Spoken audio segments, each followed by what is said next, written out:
The US threatened to cut some military assistance to Israel if they don't boost humanitarian aid access to Gaza. President of the European Commission, Ursula von der Leyen, has endorsed return hubs outside of the EU for rejected asylum seekers. Escalating violence between Swedish gangs means the country now has one of the highest homicide rates in Europe. Preparations have begun for Moldova's referendum on EU membership and presidential election.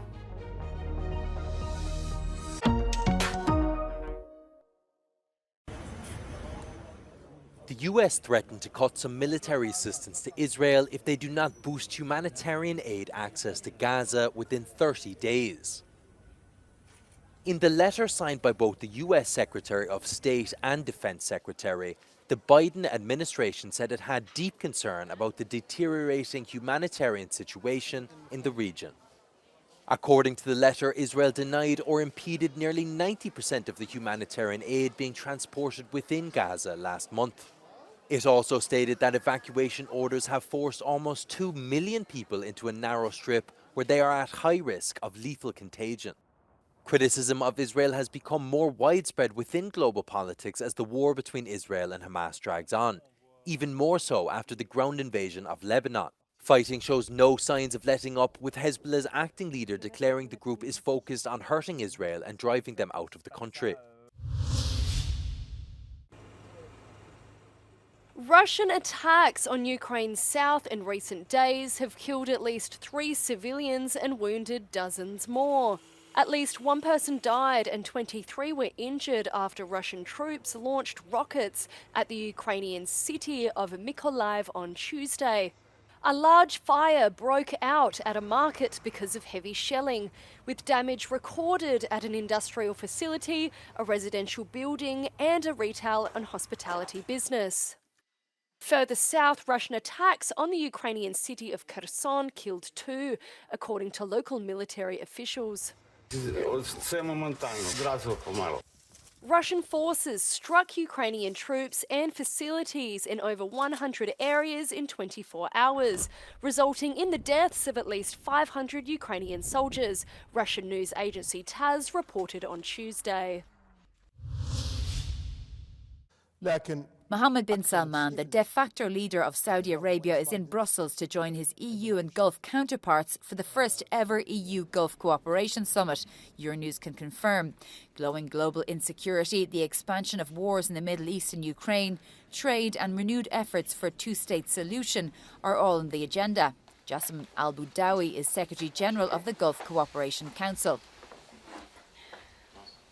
One of the requests from EU member states throughout the Gulf Summit was for greater recognition and appreciation from Gulf countries regarding the role of Russia as a global security threat, but also in particular, obviously, a threat to the security of Europe, because we haven't really seen that so far. Do you see Russia as a security threat to the world, and do you recognise its threat to Europe, given of its full-scale invasion of Ukraine? Nobody should use any kind of force. I am personally from Kuwait, and I know what is the use of force mean. My country was gone in few hours when Saddam invaded Kuwait in the 90s. So when we talk about dialogue or diplomacy, we talk about the need, the humanity need for dialogue and diplomacy. We make sure that this message gets across to every single partner that we are engaged with. But do you recognise Russia as a security threat, given that they're bombing children's cancer hospitals in Kyiv, and dialogue hasn't worked because it didn't work to prevent Putin from invading Ukraine? Well, there is a Security Council, there is a United Nations where we all can go. It is our court. This is where you need to address these kind of questions. You go to your General Assembly in the United Nations, you go to the Security Council and address it, Sean. Nobody, again, should be singled out on certain issue or certain file. It has to be a comprehensive effort, international comprehensive effort that deals with these kind of questions. president of the European Commission has endorsed return hubs outside of the European Union for rejected asylum seekers. Ursula von der Leyen sent a 7-page letter to EU leaders on Monday outlining several proposals to curb the number of asylum applications, including the controversial return hubs. The letter is very clear on what are considered the priority areas for action, but now, of course, it is for the leaders to discuss the way forward based on the letter that the President has sent. In the letter, von der Leyen said the EU will be able to learn lessons from the criticised Italy-Albania asylum processing deal. She previously described the offshore processing as out-of-the-box thinking, but humanitarian organisations fear it may set a dangerous precedent. L'Italia ha dato il buon esempio con la sottoscrizione del protocollo Italia-Albania per processare in territorio albanese, ma sotto giurisdizione italiana ed europea, le richieste di asilo. È una strada nuova, coraggiosa, inedita, ma che rispecchia perfettamente lo spirito europeo. In the letter, von der Leyen also pushed for designating safe third countries at an EU level. This would speed up deportations and avoid disagreements between member states. It comes ahead of a 2-day summit in Brussels where migration is set to dominate talks.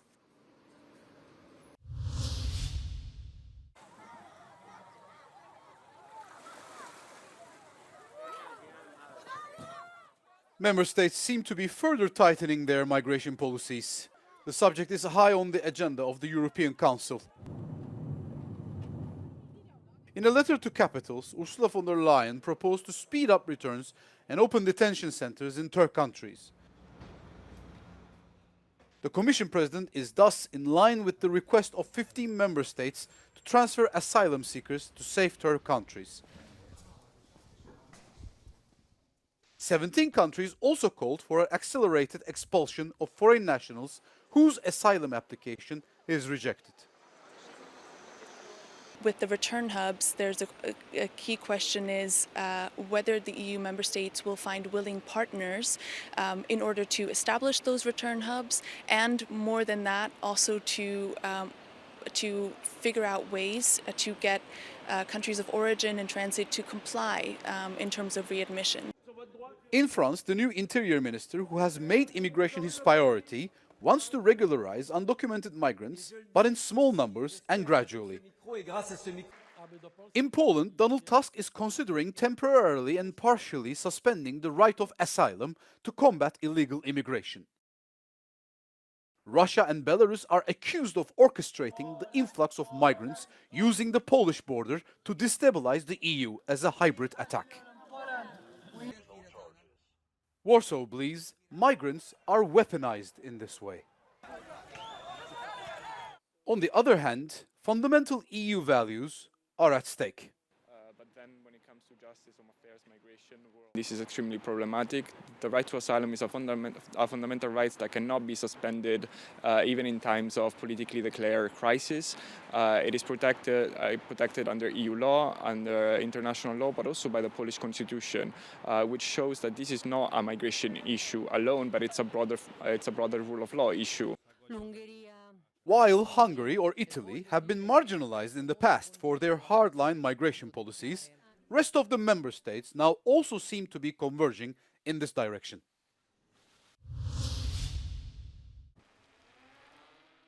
Sweden's gang violence has become so severe that its homicide rate linked to gang warfare is now one of the highest in Europe. Journalists spoke with a young man who wishes to remain anonymous. After starting as a drug dealer, he now commits other crimes advertised on encrypted messaging systems.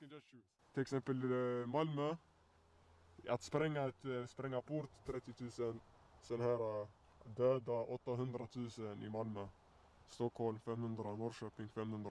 I Malmö, det är större människor och det är människor som är kapabla till att göra saker tillbaka mot en. Jag har aldrig skadat, jag har aldrig dödat, det har jag gjort på många. Criminals have turned to minors who face the prospect of juvenile justice rather than life sentences in the adult system for contract killings. Alltså man rekryterar barn ju för att de inte är tillräckligt klara i huvudet för att tänka vad som är rätt och fel i den åldern. Och då är det enkelt att manipulera dem med pengar eller annat, till exempel man köper dem något klädplagg i början. Då de tänker jag har ändå varit snäll och ställt upp för mig. Det är så sånt börjar. Sen fortsätter det bara. Escalating gang violence is fueled by arms and drug trafficking, which flood Sweden's major ports. Since 2013, the number of fatal shootings in the country has more than doubled, according to official statistics. Much of the violence takes place in larger cities, but has begun to spread to smaller towns.